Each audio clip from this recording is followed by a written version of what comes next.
اور اپنے لیسن کا باقاعدہ آغاز ہم یہ جو کتاب ہم پڑھنے جا رہے ہیں الاصول الثلاثہ، یہ کتاب اور اس کے جو مصنف ہیں امام شیخ الاسلام محمد بن عبد الوہاب ابن سلیمان التمیمی رحمہ اللہ، ان کے تعارف سے کرتے ہیں۔ یہ کتاب امام شیخ الاسلام محمد بن عبد الوہاب بن سلیمان التمیمی رحمہ اللہ کی تصنیف کردہ ہے۔ آپ 1115 ہجری میں پیدا ہوئے اور 1206 ہجری میں فوت ہوئے۔ ایک وقت تھا یہ جو 11ویں صدی ہجری تھی، جزیرہ عرب میں ہر طرف شرک و بدعات پھیلی ہوئی تھیں۔ لوگ پتھروں کی عبادت کرتے، درختوں کی عبادت کرتے، پتھروں اور درختوں کے نام کی نظر و نیاز دیا کرتے تھے۔ کتنی ہی ایسی قبریں ہیں جن کی عبادت کی جاتی، یہاں تک کہ اللہ رب العزت نے علماء میں سے ایک عالم، اس زمانے کے ایک عالم امام محمد بن عبد الوہاب بن سلیمان التمیمی رحمہ اللہ کو یہ توفیق عطا کی کہ انہوں نے اپنے معاونین کے ساتھ مل کر مختصر اور تفصیلی کئی کتابیں لکھیں، علمی رد کیا، لوگوں کے عقائد کی اصلاح کرنا شروع کی۔ پوری دنیا سے، ہمارے برِ صغیر پاک و ہند سے، عرب کے ممالک سے مسلمان خطۂ عرب کا رخ کرتے ہیں، امام صاحب کے ان عقائد کی اس کا موافقہ کرتے ہیں اور اس کی باقاعدہ ان سے دینی علم کو حاصل کرتے ہیں۔ تو یہ اصول ثلاثہ بھی امام محمد بن عبد الوہاب بن سلیمان التمیمی رحمہ اللہ کی کتاب ہے۔ امام صاحب کا طریقہ کار اس کتاب کے اندر یہ ہے کہ جب بھی آپ کوئی مسئلہ ذکر کرتے ہیں اس کتاب میں، تو مسئلہ ذکر کرنے کے ساتھ آپ کو اس کتاب کے اندر 20 مرتبہ یہ الفاظ دکھائی دیں گے، وَالدَّلِيلُ قَوْلُهُ تَعَالَى، وَالدَّلِيلُ قَوْلُهُ تَعَالَى، یا پھر یہ الفاظ دکھائی دیں گے كَمَا قَالَ تَعَالَى، یہ الفاظ ذکر کر کے، یا كَمَا جَاءَ فِي السُّنَّةِ، یا كَمَا قَالَ رسول اللہ صلی اللہ علیہ وسلم، یہ الفاظ ذکر کر کے قرآن و حدیث سے اس مسئلے کی دلیل ذکر کی جاتی ہے۔ یاد رکھیے یہ کتاب نہ صرف عوام الناس کے لیے مفید ہے بلکہ علماء طلباء کے لیے بھی یہ فائدے سے خالی نہیں ہے۔ اس کتاب کے اندر عقیدہ توحید کے بنیادی اصول ذکر کیے گئے ہیں۔ اسی مناسبت سے کتاب کا نام بھی کیا رکھا گیا؟ الاصول الثلاثہ وادلتها، 3 بنیادی اور اہم اصول اور ان کے دلائل، یہ اس کتاب کا نام رکھا گیا۔ اب دیکھیے ایک بڑی ضروری بات، کوئی بھی مسلمان ملک ہے یا مسلم معاشرہ ہے، ان کے اندر کچھ خوبیاں بھی ہوتی ہیں، کچھ خامیاں بھی ہوتی ہیں۔ آپ لوگ بھی جب حج عمرے پر آتے ہیں یا اس کے علاوہ جب کبھی آپ معاش کے لیے یا رزق حلال کے لیے سعودی عرب کا رخ کرتے ہیں، تو ہر مسلمان یہ گواہی دیتا ہے کہ ہزار خرابیاں اپنی جگہ، لیکن عقائد کے باب میں الحمدللہ ہم نے وہاں پر کوئی ایسی قبر نہیں دیکھی جس کو سجدے ہو رہے ہیں، کوئی ایسا درخت نہیں دیکھا جس پر لوگ کپڑے باندھ رہے ہیں یا اس کے پاس تبرک کے لیے بیٹھے ہوئے ہیں، ہم نے کوئی پتھر نہیں دیکھا، ہم نے کوئی بدعت، کوئی جہالت نہیں دیکھی۔ تو آپ کہہ لیجئے اس معاشرے کی عقائد کے اصلاح کے اندر جن کتابوں کا بنیادی کردار ہے، الحمدللہ اللہ کی توفیق سے ان میں سے ایک کتاب آپ پڑھنے جا رہے ہیں جس کا نام الاصول الثلاثہ وادلتها، 3 بنیادی اور اہم اصول اور ان کے دلائل۔ اللہ کی توفیق سے ہم یہ کتاب پڑھنے جا رہے ہیں۔ تو جیسے سعود الشریم بیٹے سے آپ نے اس کتاب کی قرات سنی، آپ نے جو آج ہم نے پڑھنا ہے آپ نے اس حصے کی عبارت کو سنا۔ امام محمد بن وہاب بن سلیمان التمیمی رحمہ اللہ اپنی کتاب کی ابتدا کرتے ہیں بسم اللہ الرحمن الرحیم سے۔ بلکہ اس سے پہلے کہ میں کتاب کی باقاعدہ ابتدا کروں، میں آپ کو بتاتا جاؤں کہ آپ کو جو اوپر والا بڑا خانہ دکھائی دے گا، اس کے اندر ان کی جو اصل عربی کی کتاب ہے جو آپ کو ورک بک کی شکل میں سینڈ بھی کی گئی ہے آپ کے واٹس ایپ گروپس کے اندر، تو اس اوپر والے بڑے باکس کے اندر آپ کو اس کتاب کی عبارت دکھائی دے گی جس کا اردو ترجمہ کیا جائے گا۔ نیچے والا جو باکس آپ کو دکھائی دے رہا ہے، چھوٹا باکس قدرے، اس باکس کے اندر اس عبارت کی شرح اور کچھ علمی نکات ذکر کیے گئے ہیں۔ آپ کو بالکل جو لیفٹ سائڈ پر چھوٹا باکس دکھائی دے رہا ہے، اس کے اندر ہمارا لیکچر نمبر ہے۔ آج ہمارا یہ اس کتاب کا عقیدہ کورس میں جو ہم کتاب الاصول الثلاثہ پڑھ رہے ہیں، آج اس کا پہلا لیکچر ہے۔ تو اس طرح یہ کتاب کا متن ہے، یہ کتاب کی شرح ہے، اور یہ ہمارے لیکچر کا نمبر ہوگا۔ تو آپ نے آنے والے دنوں کے اندر بھی یہ ذہن نشین رکھتا ہے، اور جو میں ترجمہ کرتا جاؤں، جو ورک بک آپ کے ساتھ شیئر کی گئی ہے، آپ اس پر نوٹس بھی بناتے جائیں اپنے پاس، اپنے نوٹس کو مکمل کیجئے۔ دیکھیں میری اور میری ٹیم کی یہ خواہش ہے کہ آپ نہ صرف عقیدہ، یعنی اس کتاب کے اندر میں بھی آپ کو اگر اس کی سمری بتاؤں تو اس کتاب کے اندر جو 3 آپ بنیادی موضوعات پڑھیں گے، اللہ کی معرفت، دین اسلام کی معرفت، نبی کریم صلی اللہ علیہ وسلم کی معرفت۔ کتنے خوبصورت موضوعات ہیں، اللہ کی معرفت، دین اسلام کی معرفت اور نبی کریم صلی اللہ علیہ وسلم کی معرفت۔ تو میری اور آپ کی کس قدر خوش نصیبی ہے کہ ہم نہ صرف ان کو پڑھیں، نہ صرف سنیں، بلکہ اپنے ہاتھوں سے لکھتے بھی جائیں۔ تو اس ورک بک کا پرنٹ لیجئے، ساتھ ساتھ اپنے نوٹس کو مکمل کیجئے۔ بارک اللہ فیکم، تاکہ کل جب آپ کی یہ کتاب مکمل ہو، انشاءاللہ 4 سیشن کے اندر ہم اس کتاب کو مکمل کریں گے۔ آج ہمارا پہلا سیشن ہے، 3 جو اگلے ہفتے ہیں، 3 ہفتوں کے اندر انشاءاللہ یہ کتاب مکمل ہوگی۔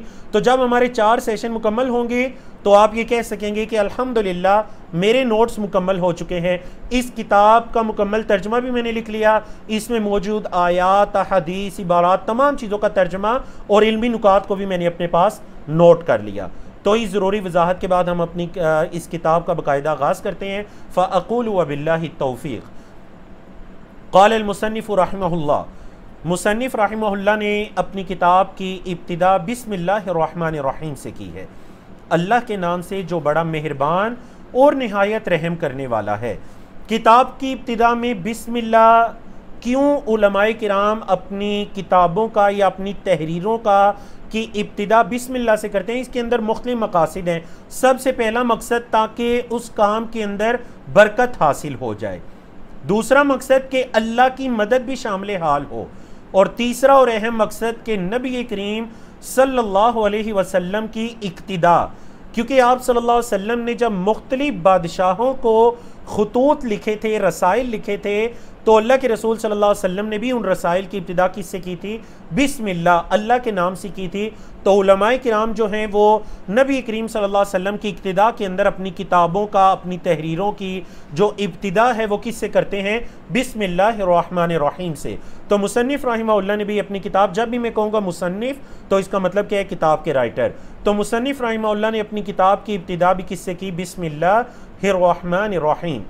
اس کے بعد کہتے ہیں اعلم، جان لو، رحمک اللہ، اللہ آپ پہ رحم کرے، انہو یجب علینا، یہ کہ ہم پر واجب ہے، تعلم 4 مسائل، 4 مسائل کا سیکھنا ہم پر واجب ہے۔ تو دیکھیں جو سب سے پہلی لائن کتنی خوبصورت لائن کہ جان لو اللہ آپ پر رحم کرے۔ تو اس سے یہ بھی پتہ چلتا ہے کہ یہ جو رحم کی دعا ہے، جیسے میں اور آپ سمجھتے ہیں کہ یہ صرف مردوں کے لیے ہے، کوئی فوت ہو جائے تو ہم اسے کہیں رحمہ اللہ، بات ایسی نہیں ہے، زندوں کو بھی اس دعا کی ضرورت ہے۔ رحمت کا کیا مطلب ہوتا ہے جی؟ رحمت کا مطلب ہے کہ اللہ رب العزت آپ کے گزشتہ گناہوں کو، آپ کے پاسٹ کے گناہوں کو اللہ معاف کرے، اور فیوچر میں اللہ رب العزت آپ کو استقامت عطا کرے اور نیکی کی توفیق عطا کرے۔ اللہ اکبر، یہ مطلب ہے اللہ کی رحمت کا۔ تو زندوں کو بھی رحمت کی دعا دی جا سکتی ہے۔ اس دعاؤں کو، یہ جو دعائیں ہیں اس کتاب کے اندر آپ کو مختلف دعائیں دکھائی دیں گی، آج ہم ان میں سے 2 دعائیں پڑھیں گے جو مصنف رحمہ اللہ نے تحریر کے دوران ذکر کی۔ تو آپ اپنی زبانوں پر ان دعاؤں کو لے کر آئیں۔ رحمک اللہ، اللہ آپ پر رحم کرے، اللہ یرحمک، اللہ آپ پر رحم کرے، بارک اللہ فیک، اللہ آپ کو برکت عطا کرے، اللہ یبارک فیکم، اللہ آپ میں برکت عطا کرے۔ تو علماء کرام کے طریقے پر چلتے ہوئے اور نبی کریم صلی اللہ علیہ وسلم کی سنت کے، آپ صلی اللہ علیہ وسلم صحابہ کو دعا دیا بھی کرتے اور صحابہ سے دعا کرنے کی گزارش بھی کیا کرتے تھے۔ تو مصنف رحمہ اللہ نے بھی کتاب کی ابتدا کی اعلم، جان لو، کیا جان لو؟ رحمک اللہ، اللہ تجھ پر رحم کرے، جان لو انہو یجب علینا تعلم 4 مسائل، کہ ہم پر واجب ہے 4 مسائل کا سیکھنا۔ ہم پر 4 مسائل کا سیکھنا کیا ہے جی؟ واجب ہے۔ اب آتے ہیں المسئلۃ الاولی، ان میں سب سے پہلا مسئلہ کیا ہے؟ سب سے پہلا پوائنٹ جو جس کا سیکھنا ہم پر واجب ہے وہ کیا ہے؟ العلم، علم کا حاصل کرنا ہم پر واجب ہے۔ الحمدللہ جیسے میں اور آپ ہم سارے علم کو حاصل کر رہے ہیں۔ سب سے پہلا مسئلہ جس کا سیکھنا ہم پر واجب وہ کیا ہے؟ العلم۔ پھر علم کی تعریف ذکر کی، سنیے، وَهُوَ مَعْرِفَةُ اللَّهِ وَمَعْرِفَةُ نَبِيِّهِ صلی اللہ علیہ وسلم وَمَعْرِفَةُ دِينِ الْإِسْلَامِ بِالْأَدِلَّةِ۔ علم کی تعریف کے اندر تین چیزوں کو ذکر کیا۔ کتنی چیزوں کو؟ تین۔ سب سے پہلا کہا جو علم ہے وہ معرفت اللہ، وہ اللہ کی معرفت۔ نمبر دو وَمَعْرِفَةُ نَبِيِّهِ، اور اس کے نبی صلی اللہ علیہ وسلم کی معرفت، اللہ کی پہچان، اللہ کی معرفت، نبی کریم صلی اللہ علیہ وسلم کی معرفت۔ اور نمبر تین وَمَعْرِفَةُ دِينِ الْإِسْلَامِ، اور دین اسلام کی معرفت۔ اچھا، اب یہ جو تینوں چیزوں کی ہم نے تینوں کیٹیگریز بتا دی، ان کی معرفت حاصل کرنی ہے، تو کیسے؟ بالادلہ، دلائل کے ساتھ۔ بولیے کیسے حاصل کرنی ہے؟ دلائل کے ساتھ، بالادلہ، یعنی بغیر دلیل کے نہیں۔ جیسے آپ کو اس کتاب کے اندر امام صاحب رحمہ اللہ کا طریقہ کار دکھائی دے گا کہ وہ ہر چیز کی معرفت حاصل کرتے ہیں اس کی دلیل کو ذکر کرنے یا اس کی دلیل کے ساتھ اس کی معرفت کو حاصل کرتے ہیں۔ یہ سب سے پہلا مسئلہ ہے۔ تو اس کا تعلیم اس کی تعلیم حاصل کرنا، اس کو سیکھنا، بولیے ہمارے اوپر کیا ہے؟ ہمارے اوپر واجب ہے۔ یہ سب سے پہلی چیز ہے۔ اب جب پہلی چیز ذکر ہو گئی تو دوسری چیز المسألۃ الثانیہ، دوسرا مسئلہ جس کا سیکھنا میرے اور آپ کے اوپر واجب ہے وہ ہے العمل بہ، نہ صرف علم حاصل کرنا بلکہ اس علم پر عمل کرنا۔ اللہ اکبر۔ علماء کرام نے کہا کہ علم کے جو علم کا ثمرہ ہوتا ہے، علم کا نتیجہ ہوتا ہے، وہ عمل ہے۔ علم کا ثمرہ اور علم کا نتیجہ بولے کیا ہے؟ اس علم پر عمل کرنا۔ غور کریں، علم کی مثال ایک درخت جیسی ہے اور عمل کی مثال اس درخت پر لگنے والے پھل جیسی ہے۔ اللہ اکبر، اللہ اکبر۔ کئی باتیں کی جا سکتی ہیں اس میں۔ علم کی مثال ایک درخت جیسی ہے اور عمل کی مثال اس درخت پر لگنے والے پھل کی طرح ہے۔ اب غور کریں، ایک شخص ہے جس کے پاس علم تو ہے لیکن عمل نہیں ہے، ٹھیک ہے، لوگ آئے اس سائے دار درخت کے نیچے بیٹھے اور انہوں نے اپنی راہ لی، کچھ حاصل نہیں کیا، بس جتنی دیر بیٹھے اور آگے۔ تو جو عالم اپنے علم پر عمل نہیں کرتا اس کی مثال اس سائے دار درخت کی طرح ہے کہ لوگ کچھ دیر اس کے ساتھ جمع ہوئے، بس اس کی باتوں کو سنا اور ان لوگوں کے اندر وہ تاثیر نہیں آ سکی کیونکہ اس عالم کا اپنا عمل نہیں تھا، اس جاننے والے کا اپنا عمل نہیں تھا۔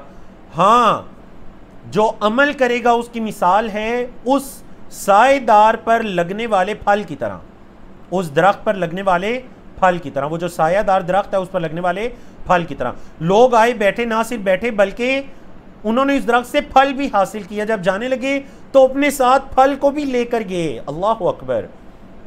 تو جب آپ کوئی چیز سیکھیں گے تو سب سے پہلا نیت اور مقصد کیا ہونا چاہیے؟ اس کا مقصد ہونا چاہیے کہ میں اور آپ اپنی اصلاح کر سکیں، میں اور آپ اپنے اعمال کے اندر بہتری لا سکیں، اپنی اصلاح کر سکیں۔ یہ ہمارا پہلا مقصد ہونا چاہیے۔ معرفت کا آسان مطلب، معرفت کا مطلب پہچان کے معنی میں آپ کہہ سکتے ہیں۔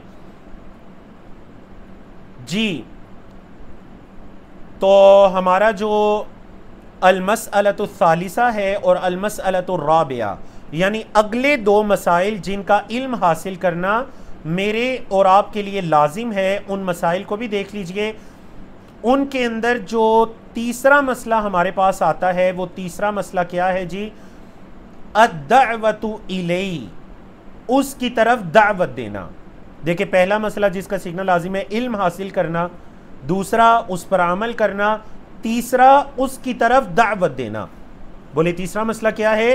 کہ جو آپ سیکھ رہے ہیں اس پر عمل کر رہے ہیں، صرف آپ عمل نہ کریں بلکہ دوسروں کو اس کی طرف بلائیں، دعوت بھی دیں، دوسروں کو اس کی طرف بلائیں، دعوت بھی دیں۔ جیسے نبی کریم صلی اللہ علیہ وسلم نے فرمایا تھا بلغوا عنی ولو آیا، ایک آیت بھی اگرچہ کیوں نہ اس کو مجھ سے پہنچاؤ، آگے دوسرے لوگوں تک اس کو پہنچاؤ۔ تو جب اللہ رب العزت آپ کو علم دے، آپ کو عمل کرنے کی توفیق دے تو اس کو آگے پہنچائیے۔ بولے اس کو آگے پہنچائیے۔ اب یہاں پر ایک بڑی ضروری چیز ہے، بعض انسان، یہاں پر دو طرح کے مغالطے میں ذکر کرتا ہوں۔ ایک مغالطہ یہ کہ بعض لوگ یہ سمجھتے ہیں کہ جب تک ہم خود عمل نہیں کریں گے ہم اپنی بات کو آگے بھی نہیں پہنچا سکتے۔ نہیں، یہ بات نہیں ہے، شاید کہ آپ عمل کرنے کی استطاعت ہی نہ رکھتے ہوں۔ ایک شخص ہے جو ہر سال حج کے مسائل کو تفصیل کے ساتھ بیان کرتا ہے، لیکن وہ خود حج کرنے کی طاقت نہیں رکھتا کیونکہ اس کی استطاعت نہیں ہے، اس کے پاس زیادہ راہ نہیں ہے، یا اس کی صحت اس کو اجازت نہیں دیتی۔ تو کیا مطلب ہے؟ وہ دوسروں کو حج کی دعوت نہیں دے گا، دوسروں کو یہ نہیں بتائے گا کہ حج کرنا اسلام کے 5 ارکان میں سے ایک اہم رکن ہے، آپ حج کیجئے اگر آپ استطاعت رکھتے ہیں۔ نہیں، دوسروں کو وہ بتائے گا، بولیے دوسروں کو وہ بتائے گا، اگرچہ خود وہ اس کی طاقت نہیں بھی رکھتا، وہ اس علم کو آگے دوسروں تک منتقل کرے گا۔ تو یہ پہلا مغالطہ۔ دوسرا، بعض لوگ اس وجہ سے علم حاصل نہیں کرتے کہ اگر ہم علم حاصل کریں گے تو پھر اس پر عمل کرنا پڑے گا، اگر عمل نہیں کریں گے تو وہ ہمارے لیے وبال جان بن جائے گا۔ نعوذ باللہ من ذالک۔ یہ شیطان کا ایک بہت بڑا وسوسہ ہے لوگوں کو علم سے دور رکھنے کے لیے۔ یقین جانیے، بعض لوگوں کو جب ہم نے قرآن مجید کے سیکھنے کی دعوت دی تو انہوں نے کہا نہیں، بس جتنا قرآن آتا ہے وہ کافی ہے، کیونکہ اگر زیادہ قرآن سیکھیں گے عمل نہیں کریں گے تو وہ وبال جان ہے۔ اور دنیا کے اندر وہ اتنے ترقی یافتہ ہیں کہ دنیا کی کوئی ڈگری یا کورس وہ مس نہیں جانے دیتے۔ تو یہ کوئی عدل و انصاف نہیں ہے، اور خاص کر ایسے مسائل کا علم حاصل کرنا جن کے بارے میں بتایا گیا کہ ان مسائل کا علم حاصل کرنا لازم ہے، فرض ہے ہم پر۔ کیوں فرض ہے جن مسائل کا علم حاصل کرنا؟ کیونکہ ان کا تعلق عقیدہ توحید کے ساتھ ہے، ان کا تعلق اللہ کی معرفت، اللہ کی پہچان کے ساتھ ہے، اللہ کے بارے میں نالج حاصل کرنے کے ساتھ ہے، ان کا تعلق قبر کے سوالوں کے ساتھ ہے۔ اگر ہم علم حاصل نہیں کریں گے تو اس میں ہمارا ہی خسارہ ہے، جس کی تفصیل آگے آ رہی ہے۔ جی، تو جب آپ علم حاصل کریں، اس پر عمل کریں۔ تیسری چیز ہے جس کا سیکھنا واجب ہے، تیسرا مسئلہ یہ ہے کہ الدعوت الیہ، آپ نے اس کی طرف دعوت بھی دینی ہے۔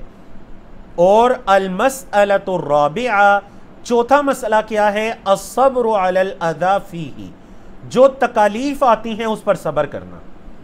بولیے، جو تکالیف آتی ہیں اس پر صبر کرنا۔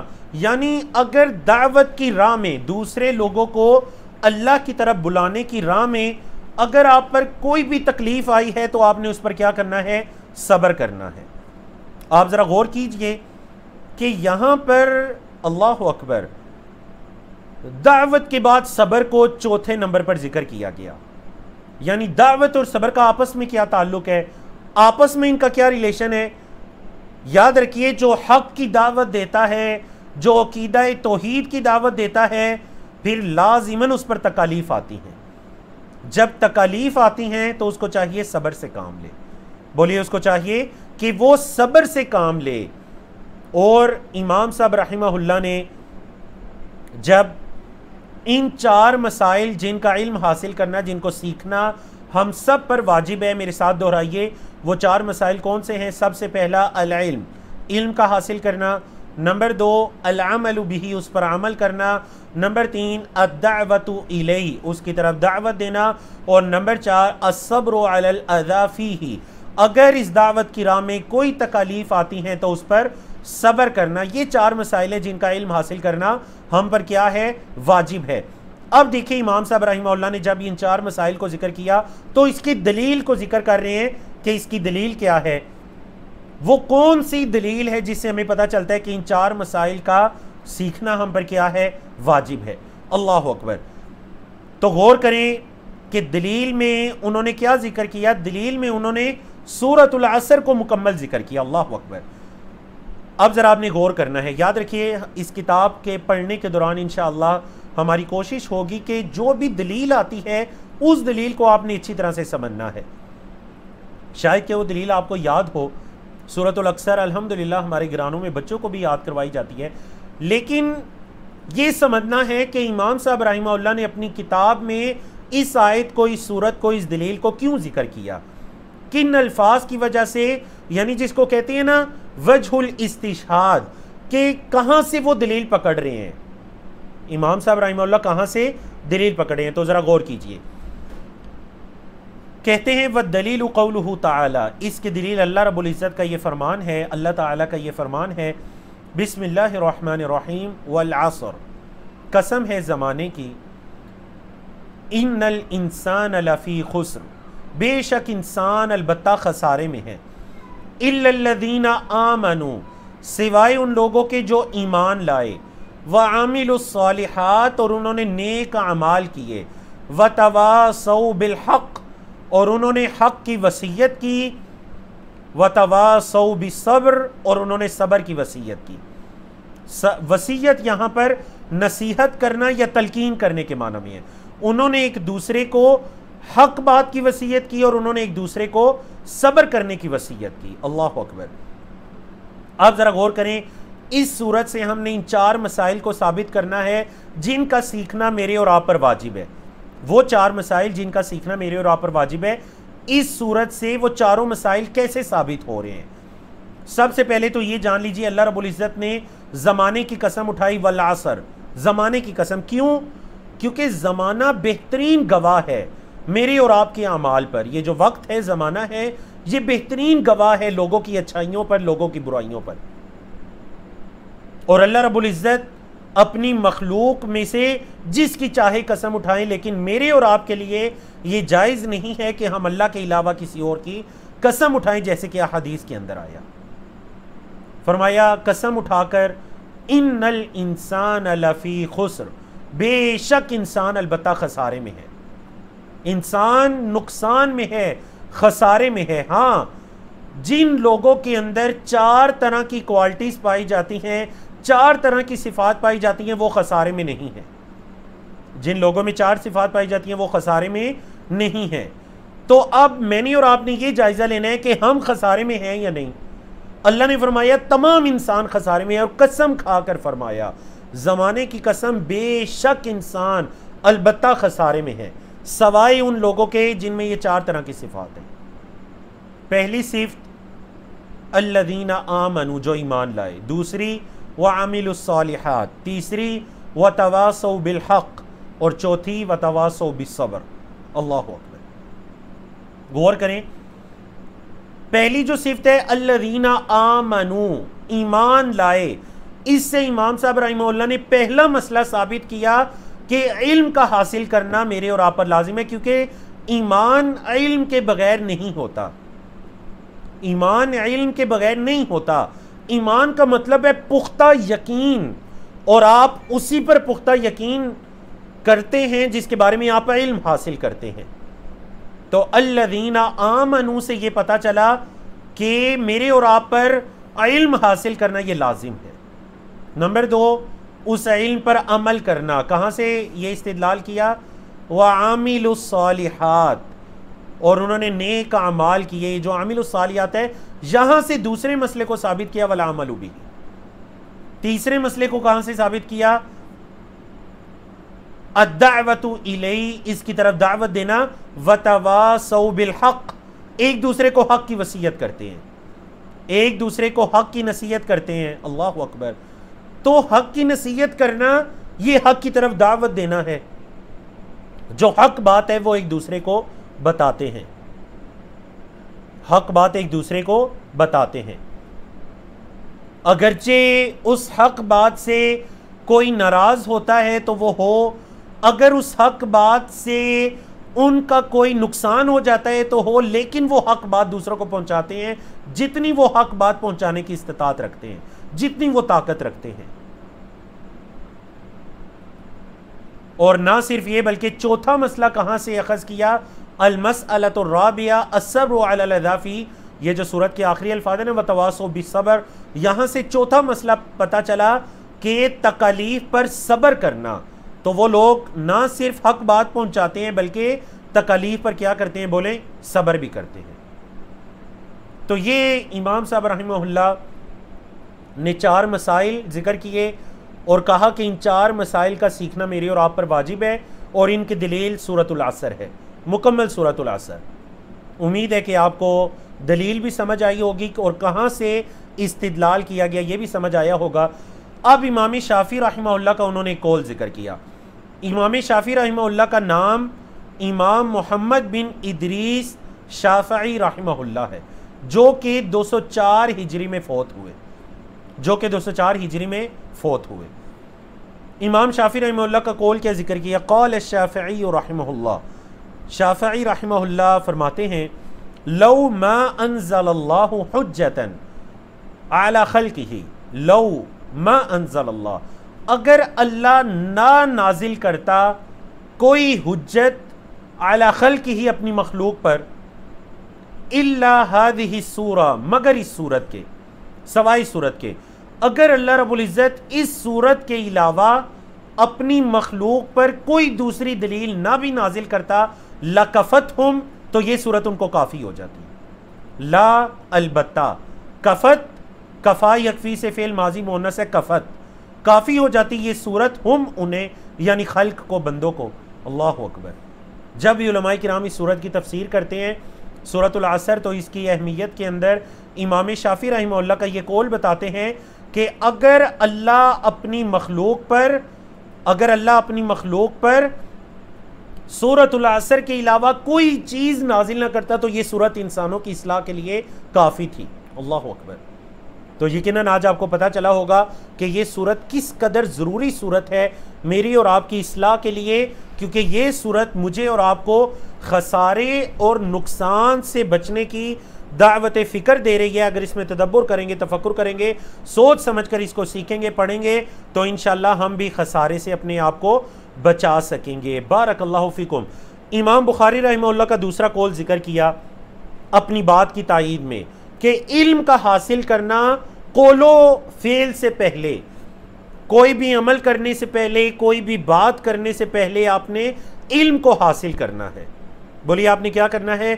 علم کو حاصل کرنا ہے۔ اس میں امام بخاری رحمہ اللہ کے صحیح بخاری سے ایک جو عنوان، ایک چیپٹر ہے، اس کو لے کر آئے اور اس کی دلیل کو لے کر آئے۔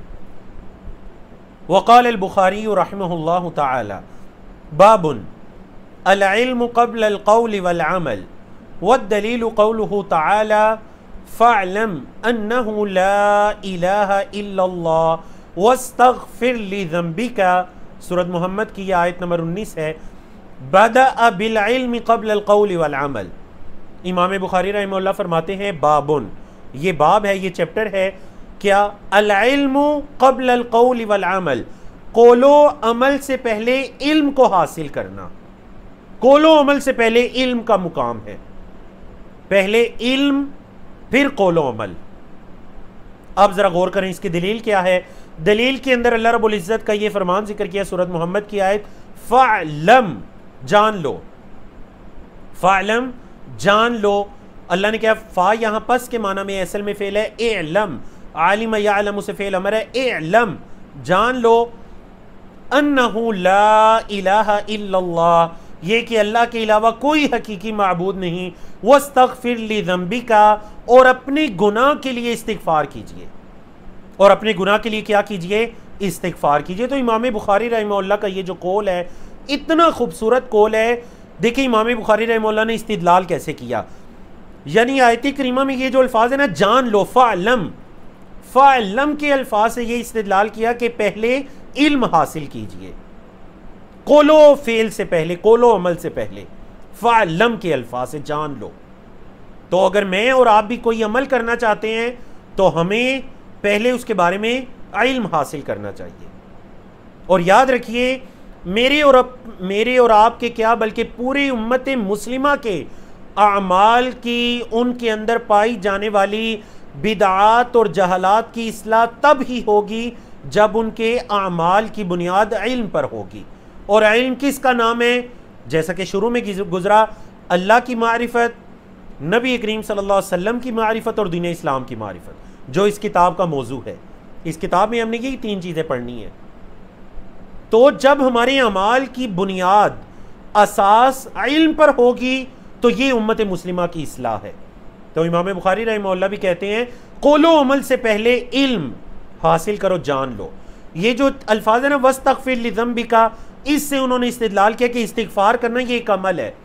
استغفار کریں، گناہوں سے توبہ کریں، اللہ کی طرف رجوع کریں، نیک اعمال کریں، برائیوں کو چھوڑیں، یہ عمل ہے۔ اور عمل سے پہلے علم ضروری ہے، فعلم، اللہ اکبر۔ تو کیا کہتے ہیں؟ بدأ بالعلم، سب سے آخری لائن دیکھیے، بدأ بالعلم، علم سے ابتدا کی، قبل القول والعمل، قول و عمل سے پہلے، قول و عمل سے پہلے انہوں نے علم سے ابتدا کی۔ تو یہ وہ 4 مسائل ہیں جن کا سیکھنا میرے اور آپ پر لازم ہے، واجب ہے، اور اس کے دلیل میں سورۃ العصر بھی ذکر کی گئی، اور امام شافعی رحمہ اللہ اور امام محمد بن اسماعیل البخاری رحمہ اللہ کا قول بھی ذکر کیا گیا، اور امام بخاری رحمہ اللہ کی جو وفات ہے وہ 256 ہجری میں ہوئی۔ آگے چلتے ہیں، سعود ہمارے ساتھ موجود ہیں، ہم ان سے اگلی جو ہم نے پڑھنا ہے اس کی عبارت بھی سنتے ہیں، اور اس کے بعد اس کا ترجمہ اور اس کی تشریح جانتے ہیں۔ جی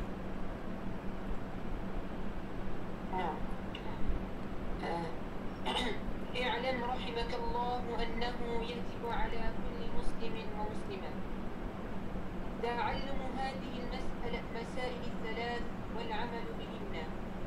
الأولى أن الله خلقنا ورزقنا ولم يتركنا هملا، بل أرسل الله إلينا رسولا فمن أطاعه دخل الجنة ومن عصاه دخل النار. والدليل قوله تعالى: أعوذ بالله من الشيطان الرجيم: إنا أرسلنا إليكم رسولا شاهدا عليكم كما أرسلنا إلى فرعون رسولا فعصى فرعون الرسول فأخذناه أخذا وبيلا. جی بارک اللہ فیکم سعود، بہت شکریہ آپ کا، احسن اللہ الیکم و بارک اللہ فیکم۔ تو الحمدللہ آپ نے عبارت کو سنا حافظ سعود الشریم سے، ماشاءاللہ وہ ریاض سے ہمارے ساتھ موجود ہیں، اور وہ انشاءاللہ ہماری اس کتاب کے دوران ہماری اس کتاب کے قاری ہوا کریں گے۔ پہلے ہم ان سے عبارت سنا کریں گے، اور انشاءاللہ اس کے بعد اس کا ترجمہ اور تشریح پڑھا کریں گے۔ امام صاحب رحمہ اللہ ان 4 مسائل کو ذکر کرنے کے بعد پھر کہتے ہیں، پھر ایک خوبصورت دعا دی، اعلم رحمک اللہ، جان لو اللہ تجھ پر رحم کرے، جان لے اللہ تجھ پر رحم کرے، انہو یجب علی کل مسلم و مسلمہ، یہ کہ واجب ہے ہر مسلمان مرد اور مسلمان عورت پر، تعلم هذه المسائل الثلاث، ان 3 مسائل کا سیکھنا۔ پہلے 4 مسائل کو ذکر کرنے کے بعد اب دوبارہ سے 3 مسائل کو ذکر کر رہے ہیں کہ ہر مسلمان مرد و خاتون پر ان 3 مسائل کا سیکھنا کیا ہے؟ واجب ہے، لازم ہے۔ ان 3 مسائل میں سے نہ صرف ان کا سیکھنا بلکہ والعمل بہن، اور ان پر عمل کرنا، اور ان پر عمل کرنا۔ تو الاولا دیکھیے الاول کی مؤنث ہے، یہ جو لفظ ہے نا الاولا، یہ الاول کی مؤنث ہے۔ اگر وہ چیز جو ہم پڑھنے جا رہے ہیں اگر وہ مذکر ہو، مطلب جیسے الباب ہے یا الدرس ہے، تو آپ الاول کہیں گے، لیکن اگر وہ چیز مؤنث ہے، کیونکہ یہاں پر مؤنث ہے المسألتو، تو اس وجہ سے ہم نے مؤنث الفاظ ذکر کیے، الاولا، الاولا یہ لفظ مؤنث ہے کس کی؟ الاول کی۔ سب سے پہلا مسئلہ کیا ہے؟ ان اللہ خلقنا، پہلے آپ ترجمہ سنیے پھر تفسیر یا شرح کی طرف آتے ہیں۔ ان اللہ خلقنا، یہ کہ اللہ نے ہمیں پیدا کیا، ورزقنا، اور اس اللہ نے ہمیں رزق عطا کیا، ولم یترکنا حملا، اور اس اللہ نے ہمیں کوئی رائیگاں نہیں چھوڑا، اس اللہ نے ہمیں کوئی فضول نہیں چھوڑا، فضول پیدا نہیں کیا، بل ارسل الینا رسولا، بلکہ ارسلا اس نے بھیجا، الینا ہماری طرف، رسولوں نے ایک رسول، فمن اطاعہ پس جس نے اس رسول کی اطاعت کی، دخل الجنہ وہ جنت پہ داخل ہوا، ومن عصاہ اور جس نے اس رسول کی نافرمانی کی، دخل النار وہ آگ میں داخل ہوا۔ اب اپنے سابق طریقے کے مطابق اس کے دلیل ذکر کر رہے ہیں، والدلیل قولہ تعالی، اس کے دلیل اللہ کا یہ فرمان ہے، انا ارسلنا الیکم رسولا، بے شک ہم نے آپ کی طرف ایک رسول بھیجا، شاہدن علیکم جو آپ پر گواہ ہے، کما ارسلنا الی فرعون رسولا جیسے ہم نے فرعون کی طرف رسول بھیجا تھا، فعصا فرعون الرسول تو فرعون نے رسول کی نافرمانی کی، نتیجہ کیا نکلا؟ فَأَخَذْنَاهُ، پس ہم نے اس کو پکڑ لیا، اخذم وبیلا، بڑا سخت پکڑنا، بڑی شدید پکڑ کے ساتھ، ہم نے اس کو بڑا شدید قسم کی پکڑ کے ساتھ اس کو پکڑا۔ اللہ اکبر۔ تو یہ سب سے پہلا مسئلہ ہے جس کا سیکھنا میرے اور آپ پر واجب ہے کہ اللہ نے ہمیں پیدا کیا، نہ صرف پیدا کیا بلکہ اس نے ہمیں رزق عطا کیا۔ رزق، اللہ اکبر، یہ جو رزق ہوتا ہے یہ صرف کھانے پینے کا نام نہیں ہے، رزق اللہ کی عطا کا نام ہے، رزق اللہ کی عطا کا نام ہے۔ اللہ نے آپ کو کیا کچھ نہیں عطا کیا، وَإِن تَعُدُّوا نِعْمَةَ اللَّهِ لَا تُحْصُوهَا، اگر اللہ کی نعمتوں کو شمار کرنا چاہو تو تم نہیں گن سکتے۔ اللہ نے رزق عطا کیا۔ پھر اللہ رب العزت نے وَلَمْ يَتْرُكْنَا حَمَلًا، اللہ نے ہمیں کوئی ایسے فضول نہیں چھوڑا بلکہ اللہ نے ہماری طرف اپنا رسول بھیجا، جیسا کہ قرآن مجید کی آیت بھی لکھی ہوئی ہے۔ اللہ رب العزت نے فرمایا قال تعالی افحسبتم انما خلقناکم عبثا وانکم الینا لا ترجعون، کیا تم نے یہ گمان کر لیا ہے کہ ہم نے تمہیں عبث پیدا کیا، فضول پیدا کیا اور تم ہماری طرف نہیں لوٹائے جاؤ گے؟ فتعال اللہ الملک الحق، وہ اللہ بلند ہے، وہ بادشاہ ہے، حق ہے۔ لا الہ الا ہوا، کوئی حقیقی معبود نہیں مگر وہ، رب العرش الکریم، وہ عرش کریم کا رب ہے، وہ اللہ عرش کریم کا رب ہے۔ تو اس آیت سے بھی پتہ چلا کہ اللہ رب العزت نے ہمیں جو پیدا کیا تو یہ کسی مقصد کے لیے تھا۔ میرے اور آپ کی اور تمام انسانوں جن کی جو پیدائش ہے وہ کسی مقصد کے لیے، اور وہ مقصد کیا ہے؟ وہ مقصد اللہ کی عبادت ہے۔ اللہ نے ہمیں پیدا کیا، پھر ہمیں کوئی ایسے ہی نہیں چھوڑا بلکہ اللہ نے ہماری طرف اپنے رسول کو بھیجا۔ اب یہ جو بات ہے نا، جس نے اس رسول کی اطاعت کی وہ جنت میں داخل ہوا، جس نے اس رسول کی نافرمانی کی وہ آگ میں داخل ہوا۔ قرآن مجید کے اندر اس کے مفہوم کی کئی آیات ہیں۔ یہاں پر جو آیت کریمہ ذکر کی گئی کتاب میں وہ سورۃ المزمل کی آیت نمبر 15 اور 16 دو آیات ہیں۔ اللہ رب العزت نے فرمایا کہ ہم نے تمہاری طرف رسول بھیجا جو تم پر گواہ ہے، جیسے ہم نے فرعون کی طرف رسول بھیجا تھا۔ اب کیا ہوا؟ فرعون نے اپنے رسول یعنی حضرت موسیٰ علیہ السلام کی نافرمانی کی تو ہم نے اس کو پکڑا، اللہ نے اپنے عذاب کے ساتھ اس کو پکڑا۔ تو مطلب جو یہاں پر یہ جو الفاظ ہیں نا فعصا، اس سے استدلال کیا گیا کہ فرعون نے جب نافرمانی کی تو اس پر اللہ کی پکڑ آئی۔ اور دوسری آیت کریمہ میں کہ فرعون اور اس کی آل کو آگ پر پیش کیا جاتا ہے صبح شام، تو وہ آگ میں گئے کیوں؟ اللہ کے رسول حضرت موسیٰ علیہ السلام کی نافرمانی کرنے کی وجہ سے۔ تو پتہ چلا اگر ہم بھی اپنے رسول جناب محمد رسول اللہ صلی اللہ علیہ وسلم کی اطاعت کریں گے تو ہمارے لیے جنت ہے، اور اگر ہم نافرمانی کریں گے تو ہمارے لیے آگ ہے۔ اعاذنا اللہ من، اللہ ہمیں اس سے محفوظ رکھے۔ اسی مفہوم کی آیت سورۃ النساء کے اندر آیت نمبر 13-14 بھی اسی مفہوم کی ہے، سورۃ النور کی آیت نمبر 52 بھی اسی مفہوم کی ہے، اور ایک حدیث بھی جو سلائیڈز میں یا شرح کے باکس میں جس کو انٹر کیا گیا ذرا اس کو بھی دیکھیے۔ اللہ کے رسول صلی اللہ علیہ وسلم نے فرمایا کل امتی یدخلون الجنہ، میری ساری کی ساری امت جنت میں داخل ہوگی، الا من ابا، سوائے اس کے جس نے جنت میں جانے سے انکار کر دیا۔ اب دیکھیں حدیث کیا ہے، میری ساری امت جنت میں جائے گی سوائے اس کے جس میں جنت سے جانے سے انکار کر دیا۔ صحابہ نے پوچھا قالوا یا رسول اللہ، صحابہ نے کہا اللہ کے رسول ومن یأبا، کون انکار کر سکتا ہے؟ اے اللہ کے رسول کیا کوئی جنت میں جانے سے بھی انکار کر سکتا ہے؟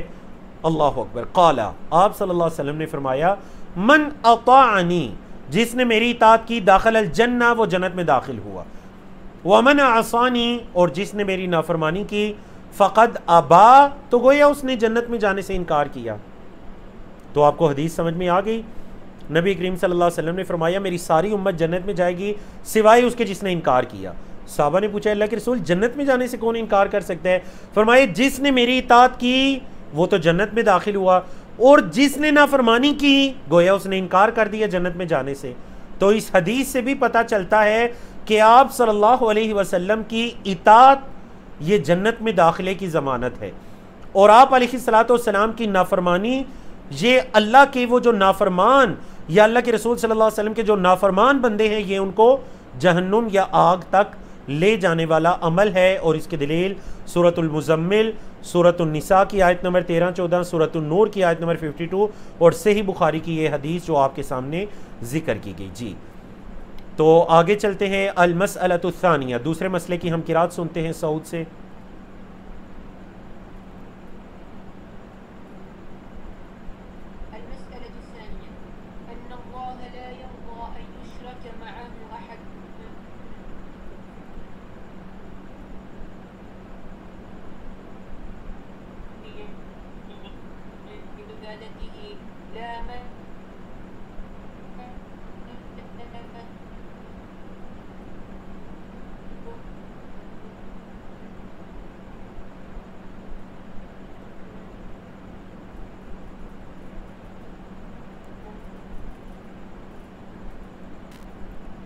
بارک اللہ فیکم و احسن اللہ الیکم.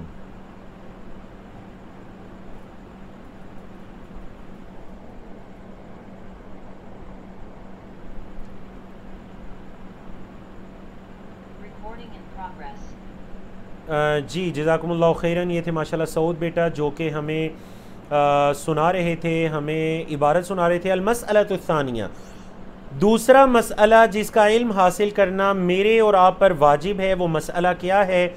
وہ مسئلہ ہے جی ان اللہ لا یرضی ان یشرک معہ احد.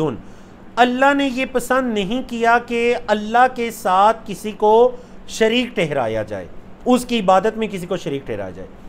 ان اللہ لا یرضی، اللہ یہ پسند نہیں کرتا.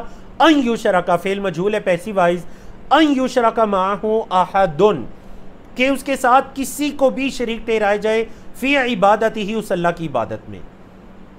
پھر امام صاحب رحمہ اللہ نے یہاں پر دو کیٹیگریز کا ذکر کیا کہ لا ملک مقرب، نہ ہی کوئی قریبی فرشتہ، ولا نبی مرسل، اور نہ ہی کسی بھیجے گئے نبی کو.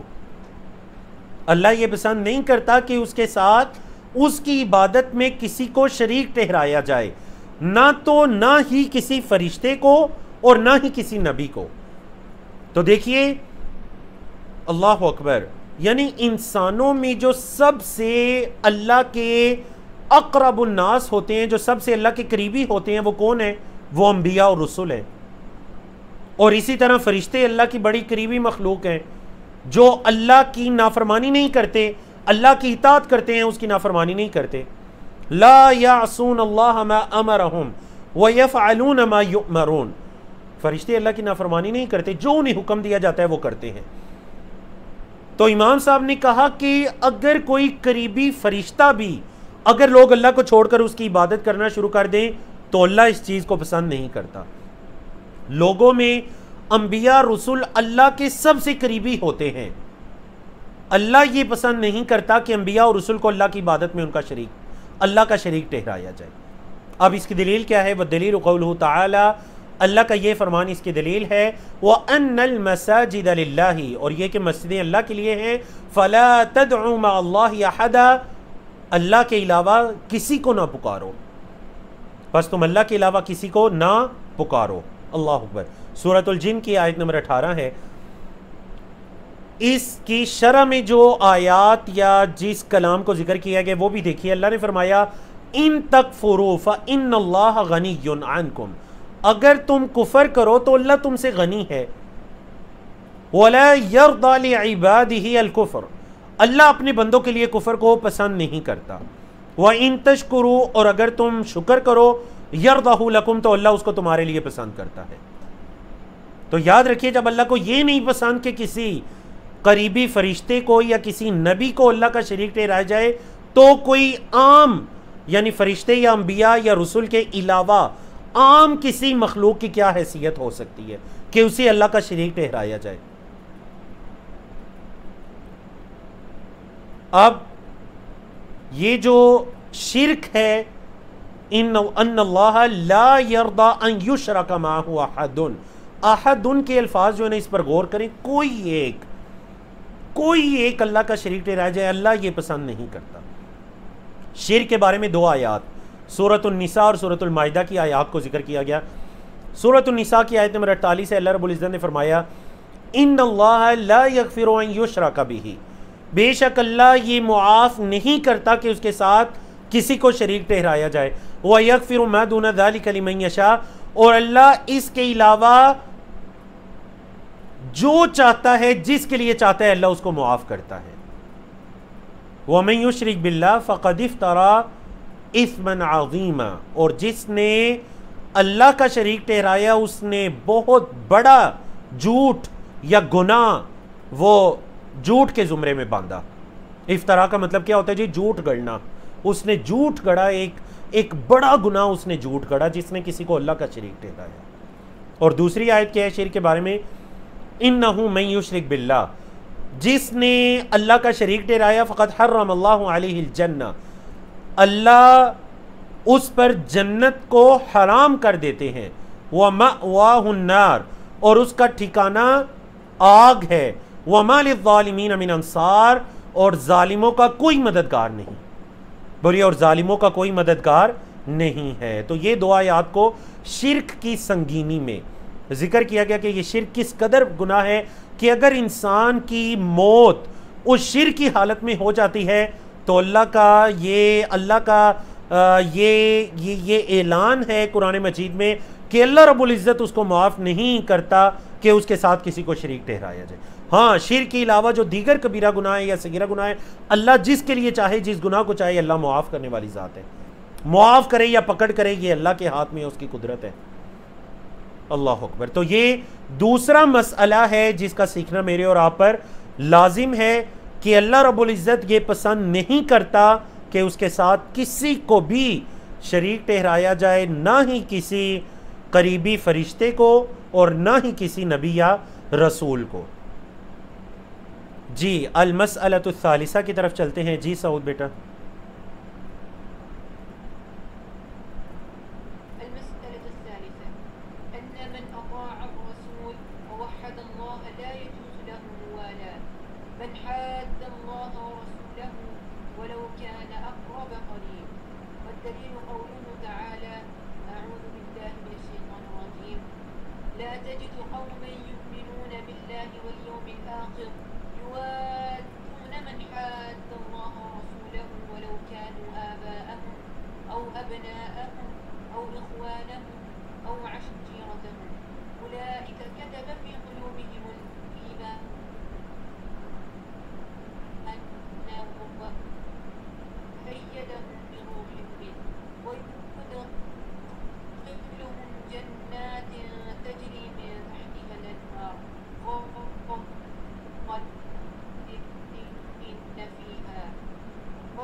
جی بارک اللہ فیکم۔ سعود بیٹا ماشاءاللہ ہمارے ساتھ تھے اور وہ کتاب کی عبارت پڑھ رہے تھے، احسن اللہ الیکم و بارک اللہ فیکم۔ تو امام صاحب رحمہ اللہ فرماتے ہیں کہ تیسرا مسئلہ جس کا علم حاصل کرنا میرے اور آپ پر واجب ہے، ذرا وہ سنیے کتنا خوبصورت۔ یعنی پہلے دو مسائل میں ایک مرتبہ دہرا دیتا ہوں۔ سب سے پہلا مسئلہ کہ اللہ نے ہمیں پیدا کیا، رزق دیا، ہمیں کوئی اس نے رائیگاہ نہیں پیدا کیا یا رائیگاہ نہیں چھوڑا، بلکہ اس نے ہماری طرف اپنا رسول بھیجا، جو اس کی اطاعت کرے گا وہ جنت میں جائے گا، جو نافرمانی کرے گا وہ آگ میں جائے گا۔ دوسرا مسئلہ کہ اللہ یہ پسند نہیں کرتا کہ کسی کو بھی اس کا شریک ٹھہرایا جائے۔ تیسرا مسئلہ ان من اطاع الرسول، یہ کہ جس نے رسول کی اطاعت کی، ووحد اللہ، اور اللہ کی توحید پر وہ قائم رہا اور اللہ کو ایک مانا۔ ووحد اللہ کا کیا مطلب ہے جی؟ یہ توحید سے ہے، وحدہ یوحد توحید، فعل ماضی ہے وحدہ، ووحد اللہ، اور اس نے اللہ کو ایک مانا۔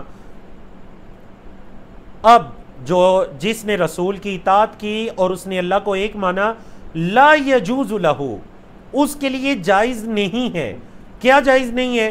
موالاتو، دوستی کرنا، محبت کرنا، من حاد اللہ و رسولہ، جو اللہ اور اس کے رسول سے دشمنی کرتا ہے، جو اللہ اور اس کے رسول سے دشمنی کرے، اللہ اور اس کے رسول کی مخالفت کرے، تو رسول صلی اللہ علیہ وسلم کی اطاعت کرنے والے اور اللہ کی توحید پر قائم لوگوں کے لیے یہ جائز نہیں ہے کہ وہ ایسے اللہ کے دشمنوں سے دوستی رکھیں یا محبت رکھیں۔ وَلَوْ كَانَ أَقْرَبَ قَرِيبٍ، اگرچہ وہ کوئی بہت ہی قریبی ہی کیوں نہ ہو، اگرچہ وہ بہت ہی قریبی کیوں نہ ہو۔ آپ یقین جانیے کہ یہ جو چیز ہے یہ ہمارے عقائد میں سے ہے، ہمارے عقائد میں سے ہے کہ ہماری جو خالصتاً دل کی محبت ہوتی ہے وہ اہل ایمان کے ساتھ ہونی چاہیے، اور جو خالصتاً ہم نفرت کرتے ہیں وہ اہل کفر یا اہل شرک کے ساتھ ہماری ہونی چاہیے۔ اور یاد رکھیں اس کا یہ مطلب ہی نہیں ہے کہ آپ کفار کے ساتھ کوئی بد اخلاقی کریں یا ان کے ساتھ سختی سے پیش آئیں، نہیں، ان کے ساتھ آپ نرمی سے پیش آئیں گے، ان کے ساتھ آپ اچھے اخلاق سے پیش آئیں گے تاکہ وہ دین اسلام کی طرف آئیں، لیکن دل کے اندر محبت کا پایا جانا، دل سے ان کی طرف مائل ہونا، یہ جائز نہیں ہے۔ تو تیسرا مسئلہ یہ ذکر کیا جس کا سیکھنا میرے اور آپ پر لازم ہے، واجب ہے، وہ کیا مسئلہ ہے کہ جو اللہ کے رسول صلی اللہ علیہ وسلم کی اطاعت کرے اور اللہ کو ایک مانے، اس کے لیے اللہ اور اس کے رسول کے دشمنوں سے، مخالفین سے دوستیاں کرنا یا ان کے ساتھ محبتیں کرنا یہ جائز نہیں ہے، چاہے وہ کوئی بہت ہی قریبی کیوں نہ ہو۔ وَلَوْ كَانَ أَقْرَبَ قَرِيبٍ، اقرب اسم تفضیل ہے، یعنی کوئی سب سے زیادہ ہی قریبی ہی کیوں نہ ہو۔ اچھا اب اس کی کیا دلیل ہے یہ جو بات کی؟ وَالدَّلِيلُ قَوْلُهُ تعالی، اور اس کے دلیل اللہ تعالیٰ کا یہ فرمان ہے، لا تجد قوما، ساتھ ساتھ میں ترجمہ بھی کرتا جاتا ہوں سورۃ المجادلہ کی آیت نمبر 22، لا تجد قوما، آپ نہیں پائیں گے کسی قوم کو، یؤمنون باللہ، جو اللہ پر ایمان رکھے، والیوم الاخر، اور آخرت کے دن پر، جو اللہ اور آخرت کے دن پر ایمان رکھے آپ انہیں نہیں پائیں گے، یوادون، یہ کہ وہ محبت رکھتے ہوں، من حاد اللہ و رسولہ، جو اللہ اور اس کے رسول کے مخالف ہے، اس سے جو اللہ اور اس کے رسول کے ساتھ دشمنی کرنے والے ہیں، آپ نہیں پائیں گے کہ اہل ایمان اس سے محبت کرتے ہوں۔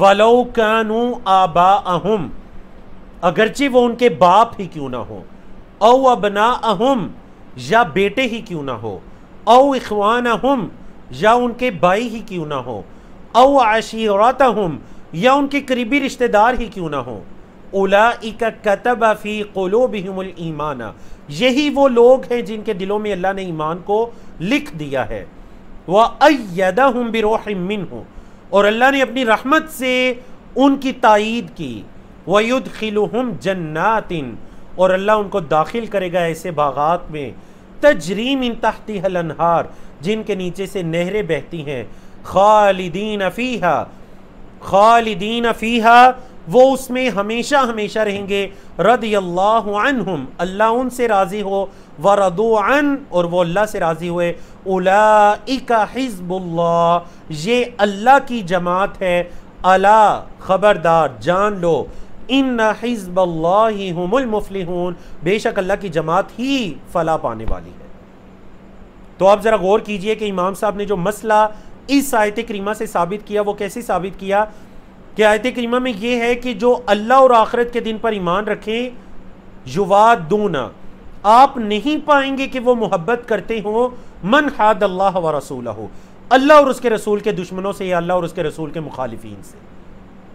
اب یہ جو انہوں نے کہا نا وَلَوْ كَانَ أَقْرَبَ قَرِيبٍ، اگرچہ کوئی قریبی رشتہ داری کیوں نہ ہو، یہ جتنے بھی قریبی رشتہ دار ذکر کیے ہوئے، دیکھیں دنیا میں باپ کا رشتہ سب سے قریبی رشتہ ہے، بیٹے کا رشتہ، بھائی کا رشتہ، قریبی رشتہ دار، عشیرہ ذکر کر دیا، سارے رشتے اس میں آ جاتے ہیں۔ اگرچہ یہ اللہ اور اس کے رسول کے مخالفین، کفر کرنے والے، شرک کرنے والے، اللہ اور اس کے رسول سے دشمنی کرنے والے، ان کے قریبی رشتہ دار ہی کیوں نہ ہوں، اللہ اور آخرت پر ایمان رکھنے والے کبھی بھی دل سے نہ تو ان سے محبت کرتے ہیں، نہ ان کے ساتھ خالصتاً دوستیاں رکھتے ہیں۔ اللہ اکبر۔ تو یہ تیسری بات ہے جس کا سیکھنا میرے اور آپ پر لازم ہے۔ تو چلیے آج کے ہماری آخری سلائیڈ کی طرف چلتے ہیں۔ سعود بیٹے سے پہلے ہم تلاوت سن لیتے ہیں اور اس کے بعد پھر اس کے ترجمے اور تفسیر کی طرف آتے ہیں۔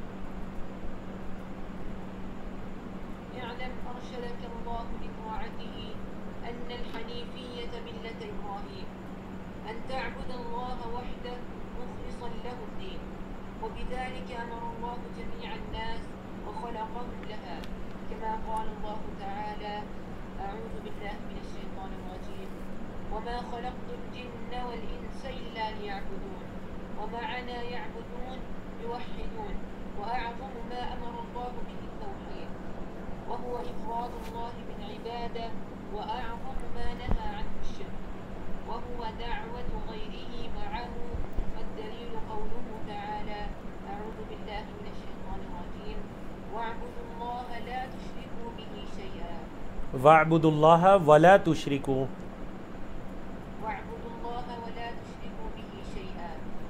بارک اللہ فیکم واحسن اللہ علیکم۔ ماشاء اللہ ہمارے قاری عبارت کو پڑھنے والے قاری حافظ سعود الشریم بن قاری اسد اقبال ماشاء اللہ ہمارے ساتھ موجود تھے۔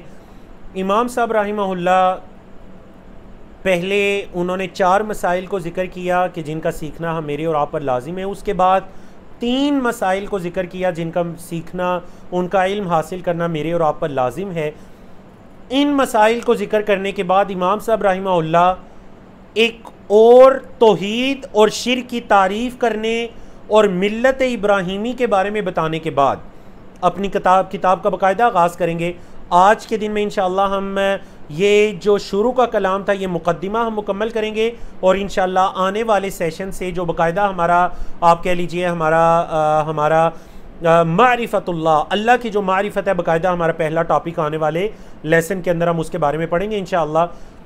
تو کہتے ہیں اعلم جان لے ارشدک اللہ لطاعتہ، بڑی خوبصورت دعا، ایک دوسرے کو یہ دعائیں دیا کریں، اللہ تجھے اپنی اطاعت کے لیے رشد و ہدایت عطا کرے۔ ارشدک اللہ لطاعتہ، اللہ تجھے اپنی اطاعت کی رشد ہدایت عطا کرے۔ اب رشد کس کو کہتے ہیں؟ رشد کہتے ہیں حق پر استقامت کا مل جانا، یہ رشد و ہدایت کہلاتی ہے۔ ایک تو یہ کہ غلط سے درستگی کی طرف آ جانا، اور پھر درستگی پر ڈٹ جانے کی، اس پر استقامت اختیار کرنے کی توفیق کا مل جانا، بولیں گے کیا کہلاتی ہے؟ یہ رشد کہلاتی ہے۔ کہتے ہیں جان لو ارشدک اللہ لطاعتہ، کیا جان لو؟ ان الحنیفیۃ ملت ابراہیم، یہ جو حنیفیہ ہے یہ ابراہیم علیہ السلام کی ملت ہے۔ حنیفیہ یہ ابراہیم علیہ السلام کی ملت ہے، اور وہ کیا ہے؟ ان تعبد اللہ وحدہ، یہ کہ تو ایک اللہ اکیلے کی عبادت کرے، مخلصا لہ الدین، اس اللہ کے لیے اپنے دین کو خالص کرتے ہوئے، وبذالک، اور اسی کے ساتھ امر اللہ جمیع الناس، اللہ نے تمام لوگوں کو حکم دیا، وخلقہم، اور اللہ نے ان کو پیدا کیا، لہا، اس کے لیے، مطلب اپنی عبادت کے لیے، کما قال تعالی، جیسے کہ اللہ نے فرمایا وما خلقت الجن والانس الا لیعبدون، میں نے نہیں پیدا کیا جنوں اور انسانوں کو مگر اس لیے کہ وہ میری عبادت کریں، لیعبدونی، نون کے بعد یا بھی تھا جو ایک قاعدے کی وجہ سے گر گیا تو ہم نے نون پر زیر لگا دی، لیعبدونی، تاکہ وہ میری عبادت کریں۔ ومعنی یعبدون، یعبدون کا معنی کیا ہے؟ یوحدون، یعنی وہ اللہ کو ایک جانیں، توحید پر آ جائیں۔ اب امام صاحب بڑی خوبصورت بات کرتے ہیں، کہتے ہیں وَأَعْظَمُ مَا أَمَرَ اللَّهُ بِهِ التَّوْحِيد، سب سے بڑی وہ چیز جس کا اللہ نے حکم دیا ہے وہ کیا ہے؟ التوحید، وہ توحید ہے۔ مطلب اللہ کے جتنے بھی اوامر ہیں ان میں جو سب سے بڑا حکم ہے اللہ کا، یا سب سے عظیم حکم ہے اللہ کا، وہ توحید کا حکم ہے۔ اللہ اکبر۔ اور وہ کیا ہے؟ وَهُوَ، اور وہ افراد اللہ بالعبادہ، عبادت کے ساتھ اللہ کو ایک کرنا۔ افراد اللہ، مفرد بھی اسی سے ہے نا جو آپ اردو میں یوز کرتے ہیں، یہ مصدر ہے، افرد یفرد سے افراد مصدر ہے، افراد اللہ بالعبادہ، عبادت کے ساتھ اللہ کو ایک ماننا، عبادت کے اندر اللہ کو ایک جاننا، ایک ماننا. اب یہ یہاں پر یہ بتا دیا، پھر کہا وَأَعْظَمُ مَا نَهَا عَنْهُ، اللہ نے جن جن چیزوں سے منع کیا ان میں سب سے بڑی چیز، سب سے عظیم جس چیز سے منع کیا وہ کیا؟ وہ ہے الشرک، وہ شرک ہے. اب شرک کی کیا تعریف کی؟ وَهُوَ، اور وہ دعوت غیرہ مع، اللہ کے علاوہ کسی اور کو پکارنا، دعوت غیرہ، اس کے علاوہ پکارنا، معہ، اس کے ساتھ، اللہ کے ساتھ کسی اور کو پکارنا، بولیں گے کیا کہلاتا ہے؟ شرک. والدلیل قولہ تعالی، اور اس کے دلیل اللہ کا یہ قول ہے وَاعْبُدُوا اللَّهَ، اللہ کی عبادت کرو. عبد یعبد سے فعل امر ہے، اعبدو، شروع میں واو لگا تو وَاعْبُدُوا، عبادت کرو اللہ کی. وَلَا تُشْرِكُوا بِهِ شَيْئًا، نہیں کا صیغہ حکمن کسی کام سے روکا گیا. وَلَا تُشْرِكُوا، اور نہ شرک کرو، بھی اس اللہ کے ساتھ شیء، یا کچھ بھی، اس اللہ کے ساتھ کچھ بھی شریک مت ٹھہراؤ. اللہ اکبر. تو یہ سورۃ النساء کی آیت نمبر 35 ہے. اور یہی امام صاحب کی خاص بات ہے الحمدللہ کہ وہ کوئی بھی بات ذکر کرتے ہیں اپنی اس کتاب میں تو ساتھ قرآن مجید سے یا نبی کریم صلی اللہ علیہ وسلم کی حدیث سے اس کی دلیل ذکر کرتے ہیں. تو یہاں پر جب انہوں نے یہ کہا کہ ملت ابراہیم، دیکھیں ابراہیم علیہ السلام کی ایک صفت اللہ رب العزت نے قرآن مجید کے اندر یہ ذکر کی کہ حضرت ابراہیم علیہ السلام جو تھے وہ حنیف تھے. بولے وہ کیا تھے؟ حنیف. سورۃ النحل کی آیت نمبر 123، ثم اوحینا الیک، پھر ہم نے آپ کی طرف وحی کی، ان اتبع ملت ابراہیم حنیفہ، ابراہیم علیہ السلام کی ملت کی پیروی کیجئے، حنیفہ، جو حنیف تھے.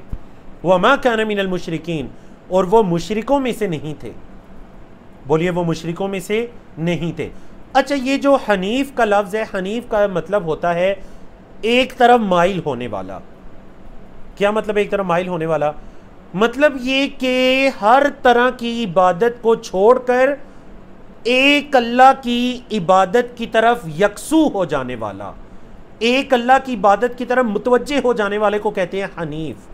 تو دیکھیں نا، حضرت ابراہیم علیہ السلام نے اپنی قوم کے لوگوں سے کٹ گئے، اپنے علاقے سے کٹ گئے، نہ تاروں کی عبادت کی، نہ بتوں کی عبادت کی، نہ چاند کی عبادت کی، نہ سورج کی عبادت کی، ایک اللہ کی عبادت کی طرف کٹ گئے سب سے.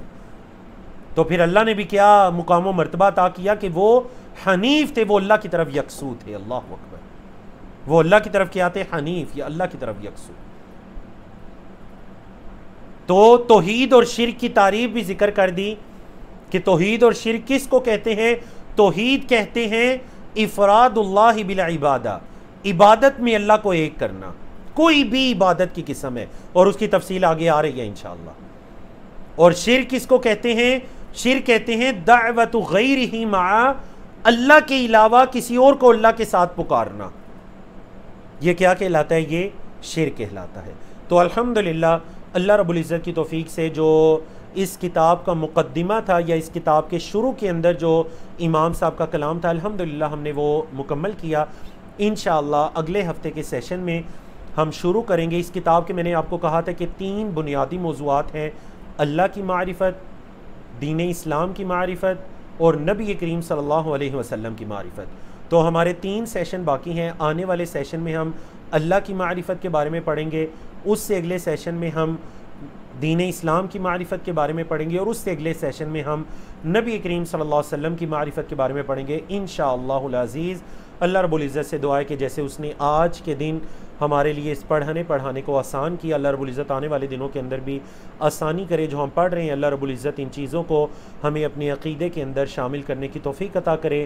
اللہ رب العزت توحید پر قائم دائم رکھے، اور اللہ رب العزت شرک سے، بدعات سے، جہالات سے بچنے کی توفیق عطا کرے. اقول قولی ھذا استغفر اللہ لی ولکم ولسائر المسلمین من کل ذنب، وصلی اللہ تعالی علی نبینا محمد وعلی آلہ وصحبہ اجمعین، وآخر دعوانا ان الحمد للہ رب العالمین.